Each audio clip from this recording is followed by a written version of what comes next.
नमस्कार, स्वागत आहे तुमचं विनाश किचनमध्ये। तर आज मी तुमच्यासोबत शेअर करणार आहे एक वेगळी रेसिपी,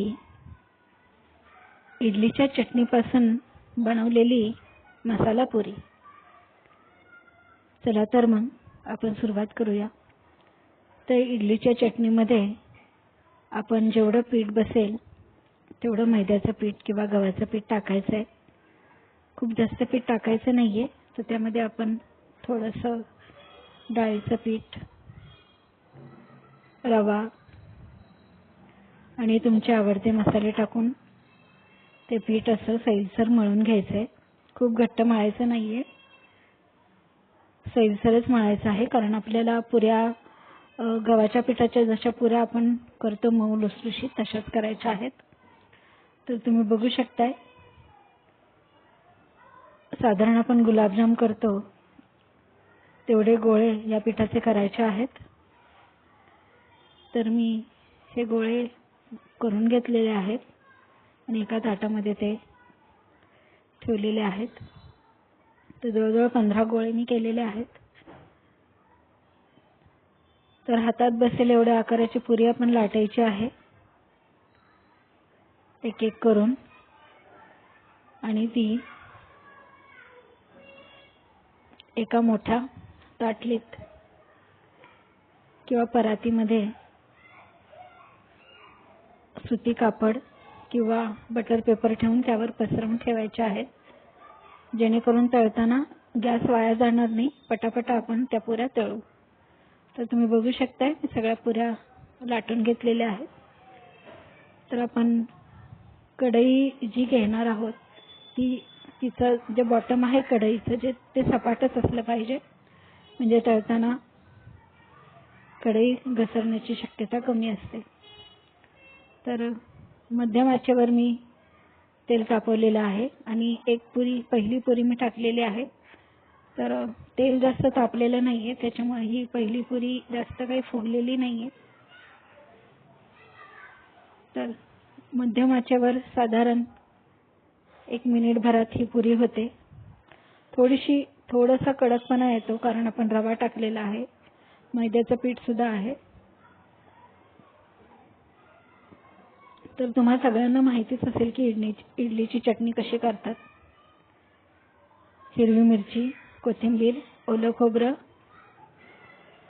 मीठ हे सगळं एकत्र करून मिक्सरमधून बारीक करतात, आणि ज्यांना आंबट चटणी आवडते ते लिंबू टाकून ती चटणी इडली सोबत खातात। तर माझ्याही लहानपणी, म्हणजे मी लहान असताना जेव्हा इडली बनवायची घरी, तर ती चटणी सुद्धा बनवायची आणि चटणी भरपूर प्रमाणात बनवायची।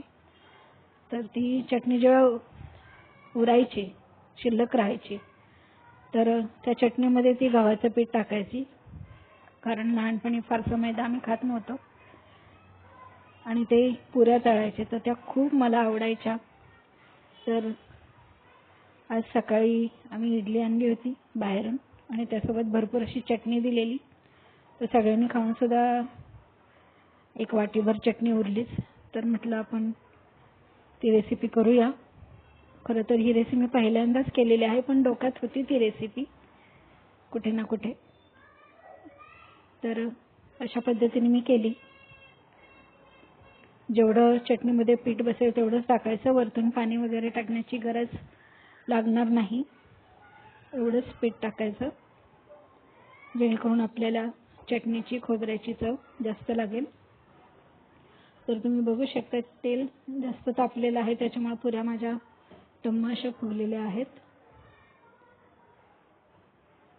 तर करून बघा तुम्ही, खूप छान लागतात या पुऱ्या, मला लहानपणी खूप आवडायच्या,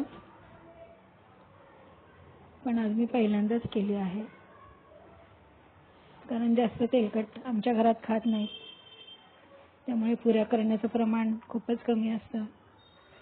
साधारण म्हणजे वर्षातून 2दा ते 3दाच फक्त पुऱ्या होतात आमच्या घरात, त्यामुळे जास्त काही पुऱ्या करणं होत नाही, त्यामुळे जास्त पुऱ्या तळत नाही। पण आता मी कुकिंग चॅनल सुरू केलेलं आहे, त्यामुळे मी असे तळण्याचे पदार्थ करण्याचं प्रमाण माझं वाढलेलं आहे. आणि तुम्हाला जर माझी ही रेसिपी आवडली असेल तर प्लीज लाईक करा, कमेंट करा आणि सबस्क्राईब करा. तर मध्यम आचेवर अशा प्रकारे तुम्ही पुऱ्या तळून घ्या. टिश्यू पेपरवर काढून घ्या, म्हणजे जे जास्तीचं तेल असेल ते निथळून जाईल. तर करून बघा आणि मला कमेंट करून सांगा कशी वाटली ते. ही पुरी किती छान टम्म फुगलेली आहे, मस्त फुगलेली आहे ही पुरी. अशाच पुऱ्या पाहिजेत आपल्याला. खाताना ही पुरी तशी मऊ आणि थोडी कडक अशीच लागली, कारण मैदा असल्यामुळे बाजूने ते कडक होतच.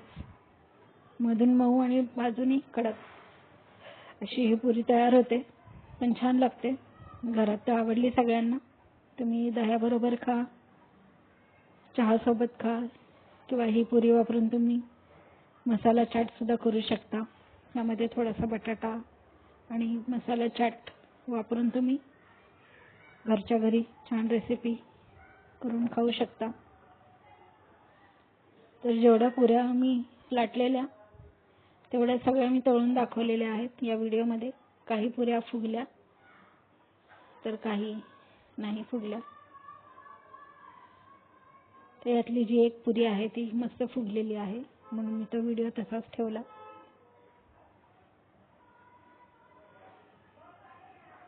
तर तुम्ही करून बघा इडलीच्या चटणीची मसाला पुरी.